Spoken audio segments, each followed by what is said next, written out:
રાજકોટ જિલ્લાના ધોરાજીના સરદાર પટેલ માર્કેટમાં ડુંગળીની આવક. યાર્ડમાં ડુંગળીની દરરોજ 1200 કટા જેટલી આવક છે. કમોસમી વરસાદના કારણે ડુંગળીના પાકને નુકસાન થયું હોવાના કારણે યાર્ડમાં ડુંગળીની આવક ઘટી છે. દર વર્ષની સરખામણીએ ડુંગળીની આવકમાં ઘટાડો થયો છે. ડુંગળીના પ્રતિમણના ભાવ 100 થી 300 સુધી બોલાયા છે. ડુંગળીના ભાવમાં થોડો વધારો જોવા મળ્યો છે. ડુંગળીના ભાવમાં પ્રતિમણે 20 થી 30 રૂપિયાનો વધારો નોંધાયો છે. ડુંગળી સારી ક્વોલિટી વાળી આવતા ભાવમાં થોડો વધારો નોંધાયો છે. હાલના ભાવથી પણ ખેડૂતો અસંતુષ્ટ જોવા મળ્યા છે. ખેડૂતોની માંગ છે કે 500 રૂપિયા ભાવ પ્રતિમણના મળવા જોઈએ. જે કે ગુજરાતી સાથે મતીન બાપુ સૈયદ, ધોરાજી.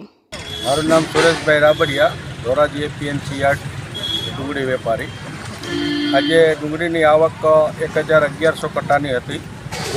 એબાઉટ ભાવ ઊંચા નીચા ગણી તો 130થી માંડીને ઉપરમાં 305 રૂપિયા હતા. ક્વોલિટીમાં થોડો સુધારો થયો છે, જેથી કરીને ભાવનું થોડુંક ડિમાન્ડના હિસાબે 10, 15, 20 રૂપિયાનો વધારો છે. ક્વોલિટી જેમ વધારે સારી આવતી જશે એમ ભાવ થોડા વધશે. આગળ ગવર્મેન્ટે થોડું બાંગ્લાદેશ એક્સપોર્ટ આપ્યું છે, એના હિસાબે પણ ભાવનો થોડો વધારો છે. તો આગામી સમયમાં ક્વોલિટી સારી આવતા ભાવ સુધારવાની આશા છે. જિગ્નેશભાઈ નરસિંહભાઈ ગાછડિયા. અમને અત્યારે ડુંગળીના પૂરતા ભાવ મળતા નથી અને અત્યારે અમારે બિયારણ, ખાતર, દવા બધું મોંઘું થઈ ગયું છે. સરકારને નિકાસ કરવી નથી અને ખેડૂત આમાં હેરાન થાય છે. અમને પૂરતી મજૂરી આમાં ઉઠતી નથી. અમારા મજૂરીના પૈસા અમને મળતા નથી. કેવા ભાવ મળે?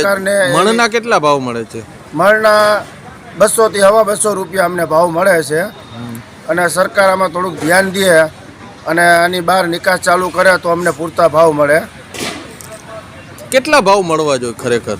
ખરેખર અમને 500 રૂપિયા તો મળવા જ જોઈએ મણ દીઠ ડુંગળીના. અને આમાં અમે ખોટા હેરાન થાય, અમારી ખોટી મજૂરી ચડી જાય છે.